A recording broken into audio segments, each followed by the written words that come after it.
Hello friends, welcome to our channel Trihans blog. আজকের ভিডিওতে আপনাদের সকলকে স্বাগত জানাই। আজকে চলে এসেছি বাচ্চাদের আরও একটি মজাদার রেসিপি নিয়ে। আর ভিডিওটি পুরো দেখার অনুরোধ রইল। আর প্লিজ ভিডিওটিতে এক লাইক করে দেবেন, আর চ্যানেলে নতুন হয়ে থাকলে সাবস্ক্রাইব করে বন্ধু হয়ে পাশে থাকবেন। চলে যাব মূল রেসিপিতে। তো প্রথমে গ্যাসে প্যান বসিয়ে দিয়ে দিচ্ছি গরুর দুধ। আর আমার বাচ্চার গরুর দুধ খেলে যেহেতু গ্যাস হয়, তাই কিন্তু আমি দুধের সঙ্গে একটু জল মিশিয়ে খাওয়াই। আর কার কার বাচ্চা এরকম দুধ খেলে গ্যাস হয় আমাকে প্লিজ কমেন্টে জানাবেন। তো এইবারে কিন্তু আমি দিয়ে দিলাম এখানে একখানা এলাচ দিয়ে আমি কিন্তু দুধটা ভালো করে ফুটিয়ে নেব। আর এলাচ দিলে কিন্তু যে কোনো খাবারই খুব সুন্দর একটা সুগন্ধযুক্ত হয়। আর এই এলাচের গন্ধ কিন্তু বাচ্চা থেকে বড় সকলের খুব প্রিয়। আর এইবারে কিন্তু আমি এখানে দিয়ে দিচ্ছি গ্রেট করে রাখা গাজর। আমি আগে থেকে একটা গাজরকে ভালো করে ধুয়ে আমি গ্রেট করে নিয়েছি, সেই গাজরটাই আমি কিন্তু এখানে দিয়ে দিলাম। তো আমার গাজরটা দেওয়া হয়ে গেছে, ভালো করে মিশিয়ে নিয়ে আমি কিন্তু গাজরগুলোকে সেদ্ধ করে নেব। আর এলাচ কিন্তু শুধু সুগন্ধই দেয় না, এলাচের কিন্তু রয়েছে ভিটামিন সি, রয়েছে ম্যাগনেসিয়াম, ম্যাঙ্গানিজ, রয়েছে আয়রন ও ক্যালসিয়াম। এছাড়াও কিন্তু রয়েছে অতি প্রয়োজনীয় ভিটামিন। এলাচ খেলে কিন্তু হজমের স্বাস্থ্য উন্নত হয়। এছাড়া কিন্তু সর্দি কাশিতেও এলাচ খুব ভালো কাজ করে। আর লিভার ভালো রাখতেও কিন্তু এলাচ খুব ভালো কাজ করে থাকে। এছাড়াও কিন্তু এলাচে রয়েছে অনেক ঔষধি গুণ। তো দেখুন, আমি খানিকক্ষণ বাদে ফিরে আসলাম। এইবারে কিন্তু আমি একটু চেক করে নেব যে আমার গাজরটা সেদ্ধ হয়ে গেছে কিনা। আর বাচ্চাদের কিন্তু খাওয়ালে সবসময় কিন্তু একটু সুসেদ্ধ খাওয়াতে হয়, না হলে কিন্তু হজমের সমস্যা হয়, এমনকি পেটে ব্যথাও হতে পারে। তো এখানে কিন্তু গাজর খুব ভালো সেদ্ধ হয়ে গেছে। এইবারে আমি এখানে দিয়ে দেব অল্প পরিমাণে লাল চিড়ে। আমি এই চিড়েটাকে ভালো করে ওয়াশ করে নিয়েছি, নিয়ে কিন্তু আমি 15 মিনিটের মতো ভিজিয়ে রেখেছি।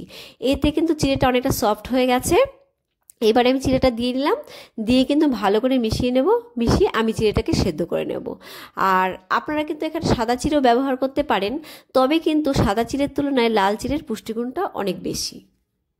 আর চিড়েতে রয়েছে কার্বোহাইড্রেট, রয়েছে প্রোটিন, ফাইবার, আয়রন আর সোডিয়াম। আর 100 গ্রাম চিড়েতে কিন্তু 300 ক্যালোরির শক্তি রয়েছে। এইবারে কিন্তু আমি এখানে চিড়েতে দিয়ে দিচ্ছি অল্প পরিমাণে বাদাম গুঁড়ো। আর আমি কিন্তু এই বাদাম গুঁড়োগুলো আগে থেকেই ড্রাই রোস্ট করে গুঁড়ো করে রেখেছিলাম। তো বাদাম গুঁড়োটা দেওয়া হয়ে গেল। এবারও আরও খানিকক্ষণ ফুটিয়ে নেব। আর চিড়ে কিন্তু বাচ্চাদের সপ্তাহে 1 থেকে 2 দিন দেবেন, এর থেকে বেশি দেবেন না, তাহলে কিন্তু উপকারের তুলনায় অপকার বেশি হবে। আর চিড়ে কিন্তু খুবই সহজপাচ্য, বাচ্চারা কিন্তু খুবই সহজে হজম করতে পারে। এছাড়া চিড়ে খেলে কিন্তু বাচ্চাদের মাথাও ঠান্ডা থাকবে আর রাতে ঘুমও ভালো হবে।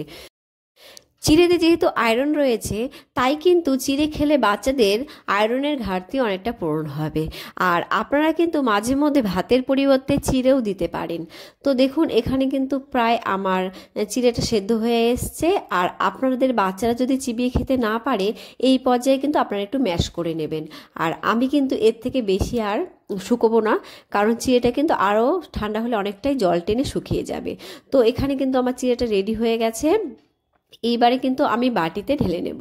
তো চলে এলাম বাটিতে ঢালার জন্য। তার আগে কিন্তু আমি যে এলাচটা ব্যবহার করেছিলাম, সেই এলাচটা কিন্তু ফেলে দিলাম, না হলে কিন্তু বাচ্চাদের গলায় বেঁধে যাবে। তো এখানে আমি চিড়েটা নামিয়ে নিচ্ছি। বাচ্চার বয়স যদি 1 বছরের কম হয়, তাহলে কিন্তু চিড়েটা জলের মধ্যে ফুটিয়ে নেবেন আর নামিয়ে নিয়ে কিন্তু ফর্মুলা মিল্কটা অ্যাড করবেন। তো দেখতেই পাচ্ছেন এখানে আমি একটা ম্যাশ করা কলা মিশিয়ে নিচ্ছি। আর আপনারা চাইলে কিন্তু এখানে খেজুরও মিশিয়ে নিতে পারেন, অথবা বাচ্চার বয়স যদি 1 বছর হয়ে থাকে, আপনারা কিন্তু গুঁড়ো অ্যাড করতে পারেন। তো আমি কলাটা দিয়ে নিলাম, দিয়ে এবারে কিন্তু ভালো করে মিশিয়ে নেব। তৈরি হয়ে গেল বাচ্চাদের আজকের হেলদি ফুড। আজকের ভিডিও এই পর্যন্ত। দেখা হবে আরও একটি নতুন ভিডিওতে বাচ্চাদের জন্য নতুন নতুন মজাদার রেসিপি নিয়ে। ভালো থাকবেন, বাচ্চাদের ভালো রাখবেন। Bye bye.